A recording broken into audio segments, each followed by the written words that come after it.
네, 이번 시간에는 스탈링의 가설에 대해서 설명을 드리도록 하겠습니다. 계속해서 이제 그 혈액순환과 림프순환에 대한 이야기를 했는데요. 결국은 혈액순환은 세포에게 필요한 것들을 공급하는 측면에서 가장 역할을 많이 한다라고 얘기를 했고, 림프순환은 세포 주변의 조직 중에서 불필요하게 남아도는 것들, 그리고 거기에서 있어서는 안 될 것들을 일정한 양만큼만 남기고 불필요한 것들을 흡수를 해서 림프절을 거쳐서 나중에 다시 혈액으로 다시 보내는 역할을 한다라고 했습니다.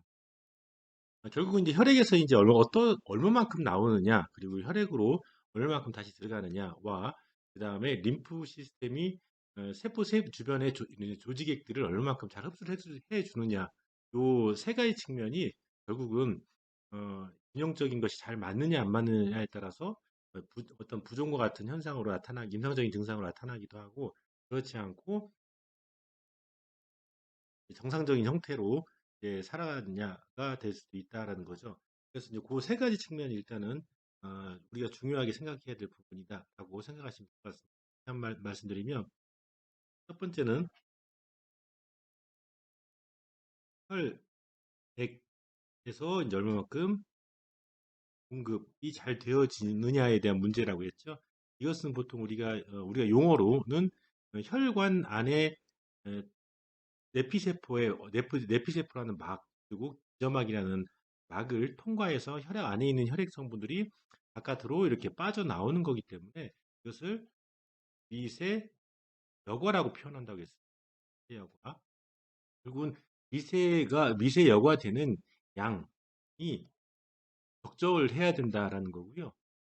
두 번째로는 미세 여과도 적절해야 되지만 조직 사이사이에 이렇게 나와 있는 것들 중에서 세포 주변에 있는 조직에서 얼마큼 불필요한 것들이 이제 다시 모세혈관 안으로 들어가느냐도 되게 중요한 또 하나의 요인이 될 수가 있겠습니다. 그래서 혈관 안으로 대로 조직에서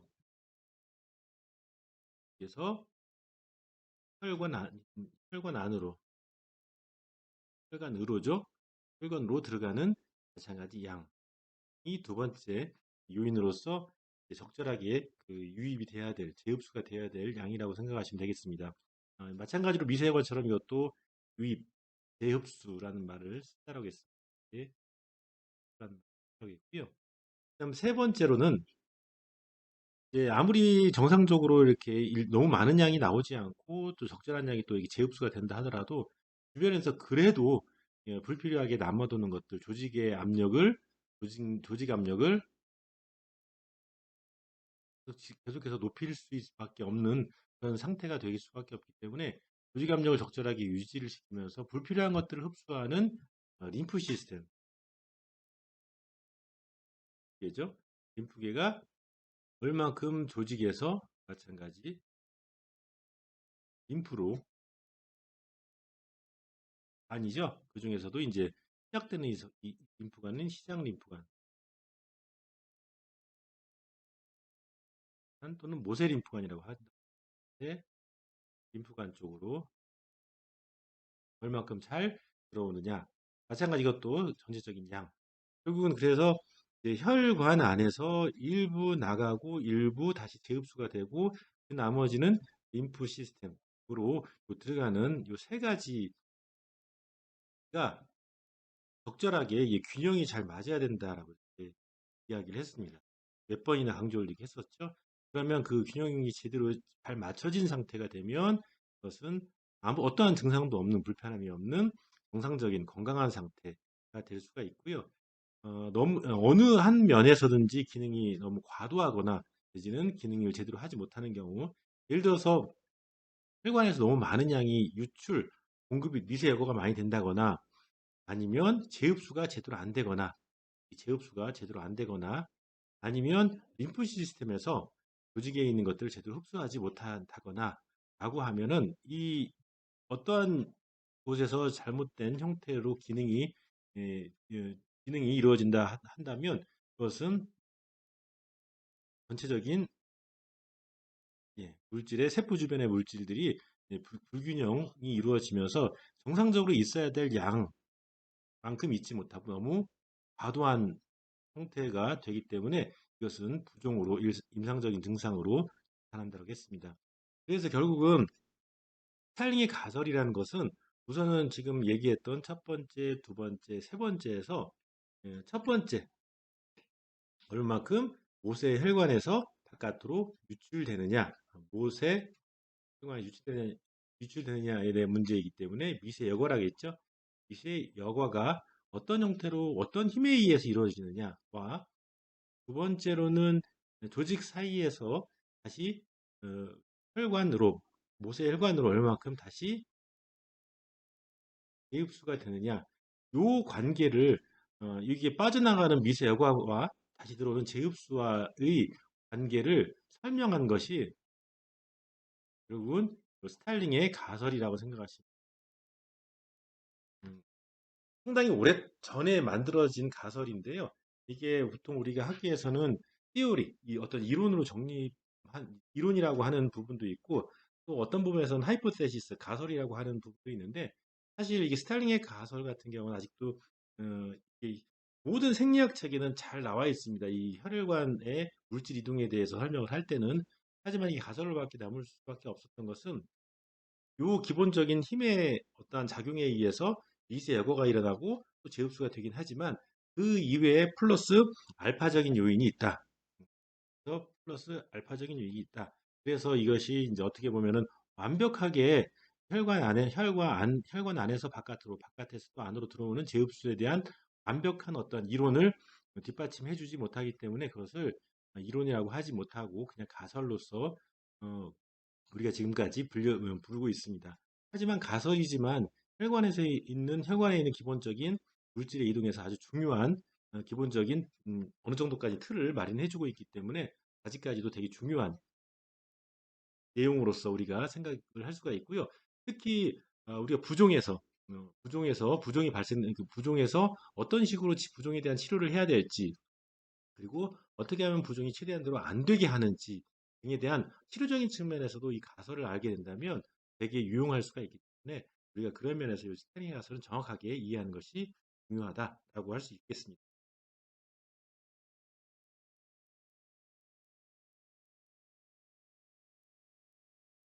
예. 우선은 여기에서 이제 혈관 안에서 혈관 바깥으로 내보내려고 하는 힘이 일단 두 가지가 있고요. 그리고 혈관 밖에서 혈관 안쪽으로 유입시키려고 하는 혈관 안쪽으로 밀어내려고 하는 힘이 두 가지가 있습니다. 그래서 기본적으로는 네 가지의 힘이 혈관 안과 밖에서 작용한다라고 생각하면 되겠습니다. 그 중에 이제 혈관 안에서 혈관 바깥으로 밀어내려고 하는 힘, 결국은 그것을 뭐라고 하냐면 여과력이라고 하거든요. 여과력이 일단 두 가지가 있는데요. 자, 첫 번째가 여기 보시면 제가 심장을 그려놨습니다. 이게 모세혈관인데 심장을 그려놨는데요. 심장 안에 혈압이죠, 혈압. 결국 쉽게 말해서 혈압. 원래는 그 심장이 120, 정상적인 사람인 경우에는 120mmmmer의 수축기 혈압을 갖고 있죠. 이 수축기 혈압 자체가 결국은 심장에서는 만들어내는 수축력이지만 결국은 대동맥, 동맥, 세동맥, 결국 모세혈관까지 가서는 그 힘이 되게 그동안 그 사이에 멀리 이동되는 거니까 되게 힘이 약해지죠. 그래서 동맥 쪽에 가까운 모세혈관을 칠 때는 대략적으로 32라고 이렇게 그 조직마다 다 다릅니다. 하지만 일단 32라고 예를 들어놓겠습니다. 32mmHg 정도로 많이 120의 압력이 줄어들었지만 일단은 이렇게 혈압이 그렇게 남아 있게 되고 이 혈압은 바깥으로 밀어내려고 하는 힘으로 작용을 하게 되는 거죠. 그래서 이게 동맥 쪽에는 32 정도가 되고요. 점차 이동을 하면서 동맥 쪽으로 가면 갈수록 약해져서 12mm 우모큐로 줄어듭니다. 그래서 이것은 밀어내려고 하는 힘으로 작용을 하기 때문에 여기서 바깥으로 동맥과 동맥 쪽으로 바깥쪽으로 화살표가 되어 있는 거고요. 그 다음에 두 번째로 바깥으로 밀어내려고 하는 힘은요. 예, 어떤 거냐면 조직에 있는 단백질이 혈관 안에 조직에 있는 단백질이 예, 만들어내는 삼투압 작용이라고 생각하시면 되겠습니다. 그래서 여기 보면 이 예, 이렇게 또 큰 입자 동그라미 하나 그렸고요. 주변에 이제 파랗게 되어 있는 것을 그렸는데 파란 것은 이제 수분, 물을 얘기하고 물 분자를 얘기하고요. 이것은 프로테인, 단백질을 얘기합니다. 단백질을 그려놓은 겁니다. 그래서 이제 바깥에 있는 단백질이 조직에 있는 단백질이 이 주변에 있는 물을 끌어당기는 힘인데 주변에 있는 물에서도 특히 수분이 많은 이 혈관 내에 있는 물을 바깥으로 이렇게 끌어올려고 하는 힘, 그죠? 단백질이라는 걸 이전에 설명을 드렸잖아요. 그래서 끌어오는 그런 조직 내 단백질 삼투압, 단백질 삼투압 이 또 하나의 여과력으로 작용을 합니다. 보통은 이제 조직 내에서 골고루 이렇게 자리 잡고 골고루 이렇게 그 단백질 삼투압이 작용을 하기 때문에 동맥 쪽에 가까운 쪽이나 동맥 쪽 가까운 쪽이나 삼투압은 조직 단백질 삼투압은 거의 똑같다라고 할 수가 있습니다. 그래서 여기서 일단 여기서 1 정도로 이렇게 적었습니다. 밀어내려고 하는 힘, 단백질이 조직 안에 있는 단백질이 안에 있는 수분을 끌어올리려고 오는 조직 단백질 삼투압 1, 여기 예, 모세혈관 정맥 쪽에 가까운 모세혈관 쪽에서도 1 조직에서 여기 있는 바깥에 있는 조직에서 수분을 당기는 그런 힘이 이제 1 정도로 이렇게 해서 두 가지가 결국은 바깥으로 나가려고 하는 내보내려고 하는 힘으로 작용을 합니다. 그래서 결국은 동맥에서는 이 내보내려고 하는 힘이 두 가지가 합쳐지기 때문에 32 플러스 33이 결국은 여과력으로 작용을 하고요. 그다음에 정맥에서는 여기에 12 플러스 1이기 때문에 3의 여과력이 작용을 하는 거죠. 여과력이 작용이 되는 거고요. 그 다음에 이제 바깥에 있는 이제 오히려 내보내려고 하는 힘이 아니고 바깥에서 혈관 안으로 들어가게 하려고 하는 혈관 안으로 밀어내려고 하는 힘, 그것을 우리가 보통 제흡수력이라고 합니다. 제흡수력이라고 하는데 마찬가지로 또 두 가지가 있다는 거죠. 첫 번째가 이제 이 혈관 안에 단백질이 되게 많죠. 그래서 혈관 안에 있는 단백질이 바깥에 있는 수분을 끌어올려고 하는 힘입니다. 그래서 이것을 혈관 안에 있는 단백질에 의해서 만들어지는 단백질 삼투압이기 때문에 우리가 혈장 단백질 삼투압이라고 합니다. 혈장 단백질 삼투압. 그래서 여기 보면 예, 플라즈마 온코틱 프레셔 표현을 하는데요. 동맥 쪽에서는 여기 한 26 정도 적용을 하고요. 동맥 쪽에서도 마찬가지 이 단백질이라는 게 동맥이나 정맥이나 바깥으로 빠져나가긴 하지만 그렇게 많이 양 자체가 많이 빠져나가지가 않기 때문에 동맥이나 정맥이나 비슷한 양이라고 가정을 해서 26 정도로 했습니다. 그래서 혈장 단백질 삼이 이제 6 정도로 이렇게 했고요. 내보내려고 하는 힘이 고요. 그 다음에 바깥에 있는 조직이 눌러주는 힘, 그것을 보통 조직압으로 얘기를 합니다. 그래서 동맥 쪽에서도 이렇게 조직압이 작용을 하고 정맥 쪽 모세혈관 쪽에서도 조직압력이 작용이 됩니다. 그래서 제흡수력 외에 또 하나의 다른 힘은 조직압이 됩니다. 바깥에 있는 혈관 주변의 조직에서 만들어지는 압력이기 때문에 동맥 쪽의 모세혈관 다 똑같이 동일하게 3 정도 그렇습니다. 조직압이 보통은 네, 그었는데요. 그래서 이게 지금 동맥 쪽과 정맥 쪽이 결국은 여과력과 그 다음에 바깥으로 혈액을 내보내려고 하는 여과력과 바깥에서 안으로 다시 들어오려고 하는 힘, 제흡수력 이 두 가지의 결국은 싸움이라 생각하면 되겠습니다. 그래서 아까 동맥 쪽에서는 여과력 자체가 33 정도가 됐고 동맥 쪽에서는 이제 제흡수력 여기 얼마만큼 되냐면 지금 아까 보시는 것처럼 혈장 단백질 삼투압이 26이었고 그리고 여기 조직압이 3이었죠. 그래서 결국은 29가 되고요. 정맥 쪽도 마찬가지로 제흡수력이요. 제흡수력. 마찬가지로 안쪽으로 들어오려고 하는 혈장 단백질 삼투압이 26이 되고요. 그 다음에 조직에서 밀어낸 조직에서 조직에 있는 압력이 조직 압력이 조직이 결국은 안으로 들어오려고 하는 조직 압력으로 인해서 만들어진 압력 똑같이 해서 29가 됩니다. 그래서 결과적으로 보면은 동맥 쪽은 여과력과 제흡수력을 비교를 해봤을 때 여과력이 33, 제흡수력이 29이기 때문에 결국은 여과력이 우세하게 된 거고요. 그 다음에 정맥 쪽에서 봤을 때는 여과력이 13 정도, 그 다음에 제흡수력이 29가 되기 때문에 결국은 제흡수력이 더 크다라는 거죠. 그래서 동맥 쪽은 이렇게 바깥으로 음, 나가게 하려고 하는 힘이 여과력이 센 거고 동맥 쪽은 이렇게 다시 들어오게 하는 제흡수력이 세다라는 거죠. 그래서 결국은 동맥 쪽에 가까운 모세관 쪽은 세포가 필요로 할 때 그쪽으로 모세관 쪽으로 혈액이 이동될 때 바깥으로 이렇게 나가는 유출되는 미세 여과가 계속 발생이 되고요. 그리고 바깥에 있는 물질 중에 이 힘에 의해서 제흡수력에 의해서 안쪽으로 이렇게 물질이 안으로 들어오게 된다라는 거죠. 근데 우리가 여기서 생각을 해야 될 것은 여과와 제흡수를 봤었을 때 여과는 여기서 여과되는 것은 혈관 안에 있는 대부분의 혈관 안에 있는 혈관 안에 있는 어, 성분들이 대부분 다 여과가 이렇게 되어집니다. 하지만 제흡수는 조직에 있는 이 성분들이 흡수가 되는데 제흡수가 될 때는 이게 다시 제흡수가 될 때는 대부분 입자가 큰 것들은 단백질과 같은 입자가 큰 것들은 들어오지 못하고요. 대부분 유입되는 것이 재흡수되는 것은 수분 분자가 작기 때문에 수분만 재흡수가 주로 많이 된다라고 생각하시면 되겠습니다. 그러니까 결국은 빠져나가는 것은 혈액 성분들이 거의 다 빠져나가는데 다시 들어오는 것은 수분이 거의 대부분 다 들어온다라는 거죠.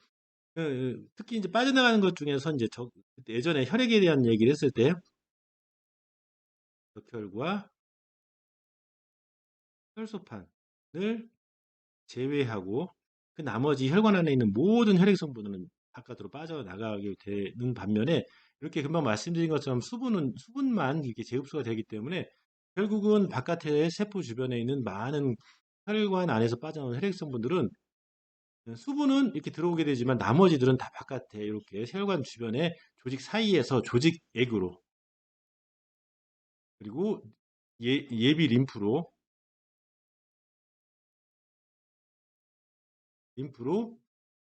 있다가 결국은 얘네들은 어디로? 림프 시스템으로, 림프계로 들어오게 된다라는 거죠. 림프계로. 그렇기 때문에 결국은 이제 우리가 생각했을 때 빠져나가는 거 힘과 재흡수되는 힘에서 빠져나가는 것들과 재흡수되는 것이 재흡수되는 것 쪽으로도 많이 들어올 거다. 빠져나가는 것들 중에서 많은 양 세포 주변에 있는 조직액들이 들어올 것이다. 라고 생각하는데 그렇지는 않다. 오로지 많은 양을 차지하고 있는 것 중에 그 성분 중에서 수분만 배흡수가 주로 많이 된다라고 생각하시면 되겠습니다. 그래서 정리를 하자면 결국은 두 가지가 이제 여과력으로 두 가지가 제흡수로 작용이 되어지는데 두 가지는 혈관 안에서 만들어진 모세 혈관 압력, 뭐 정수압도 이제 오랫동안 서 있는 상태가 되면 만들어지는 기입 압력이기 때문에 모세 혈관 압력으로 생각을 하고요. 그다음 두 번째로는 조직에서 안에 있는 수분을 끌어당기는 조직 단백질 삼투이 여과력으로 그다음에 혈관 안에 있는 단백질이 조직에서 수분을 끌어당기는 힘 혈장 단백질 삼투압이 대흡수력으로 그리고 조직에서 밀어내는 힘 조직에서 눌러주는 힘 대흡수되는 힘두 가지의 이렇게 힘의 논리에 의해서 힘의 균형에 의해서 여과와 대흡수가 상황에 따라서 이렇게 이루어진다라고 생각하시면 되겠습니다. 자, 이것은 되게 이제 아까 말씀드린 서두에 말씀드린 것처럼 임상적으로 되게 중요한 의미를 갖고 있는데요. 결국은 이제 우리가 이제 바깥으로 이제 여과력을 증가시키기 위한 방법, 그 다음에 바깥에 있는 것들을 다시 안쪽으로 재흡수력을 증가시킬 수 있는 방법을 생각을 해본다면 결국은 여과력을 증가시킬 필요는 많이 없어요, 사실은. 그죠? 그럴 필요가 많이, 물론 필요도 있겠지만, 임상적으로 우리가 부종이 있거나, 이제 내지는 이제 조직 치유를 뭐 돕는 입장에서 본다면, 여과력을 도와줄 수 있는, 여과력을 도와줘야 될 필요성이 되는 경우 많이 없습니다. 오히려 혈관 안에 있는 것들이 덜 빠져나오게 여과력을 감소시켜 주고 재흡수력을 더 증가시켜 줄 필요가 있는 경우가 되게 오히려 많습니다. 예를 들어서 지금 얘기한 것처럼 부종이 발생됐다, 염증이 발생됐다, 그것을 인해서 부종이 발생됐다, 수술했다라고 하면 이런 것들이 이제 결국은 혈관에서 바깥으로 유출되는 양이 많기 때문에 부종이 많이 발생이 되게 되는데, 이런 경우에는 빨리 부종을 없애는 것이 중요하죠. 그랬을 때 이 팁이라고 생각하시면, 여기 스타링의 가설에 의해서 우리가 치료적인 관점에서 바라본다면 결국은 재흡수력을 증가시켜주기 위해서 가장 중요한 것은 조직압력. 조직압력 아까 3 정도라고 생각을 했죠. 우리가 바깥에 있는 조직이 혈관에서 혈관 쪽으로 눌러주는 힘을 3 정도라고 이렇게 했는데, 일단 조직압력을 증가시켜주게 되면 여과력이 작용을 하기 때문에 당연히 재흡수가 증가되죠. 그래서 이 조직압력을 증가시켜주는 방법은 이렇게 바깥에서 외부 압력을 주는 겁니다. 그래서 압박 스타킹을 신는다거나 대신 압박 붕대를 감는다거나 아니면 뉴마틱 펌프 공기압 치료기 같은 것을 적용한다거나 해서 어떤 일정한 압력을 바깥에서 주게 되면 결국은 이렇게 조직의 압력이 증가되면서 여과는 상대적으로 떨어지게 되고 재흡수는 상대적으로 많아지게 된다. 그래서 이렇게 조직 압력을 증가시켜주는 방법으로 재흡수력을 증가시키고 여과를 감소시키는 방법이 있고요. 또는 이렇게 안쪽으로 재흡수력을 증가시켜주는 방법은 혈장 단백질 삼투압을 증가시켜주는 방법도 있습니다. 이것은 뭐 저는 이제 물리치료적인 관점에서 보면은 특별하게 우리가 뭐 환자에게 직접적으로 해주는 것은 아니지만 이제 혈중 단백질 농도를 높일 수 있도록 여기서 혈중 단백질을 높일 수 있도록 해주는 것이 중요하죠. 그렇게 되면 혈중 단백질 농도를 높이는 것은 어쨌든 우리가 음식으로 섭취를 해야 되겠죠. 뭐 단백질, 동물성이든 식물성이든 섭취를 해서 이제 간에서 잘 단백질 합성을 해서 혈중 단백질 농도를 이렇게 높이게 되면 결국은 혈장 단백질 삼투압이 증가되면서 결국은 재흡수력이 증가될 수 있다라는 거죠. 상대적인 거라고 했지 않습니까? 이 네 가지의 밸런스가 되게 중요한데, 재흡수력이 더 증가되면 결과적으로는 이 바깥으로 나가려고 하는 미세 여과력은 감소하기 때문에, 마찬가지로 어떠한 부종이 있다, 수술을 했다라고 하면 상당히 빨리 이것을 가라앉힐 수 있는 힘이 될 수가 있다라고 생각하시면 되겠습니다. 예, 치료적으로 이렇게 스타일링 가설은 되게 우리가 어떤 치료를 하느냐, 어떤 상황에서 어떤 임상적인 상황에서 여과력을 증가시켜 줄 것인지 흡수력을 증가시켜 줄 것인지 어떤 균형을 이루게 만드는 기본적인 치료 방법을 선택하는 거에 있어서 되게 중요한 기본적인 이론이기 때문에 꼭 알아야 된다고 생각이 들어서 설명을 드렸습니다.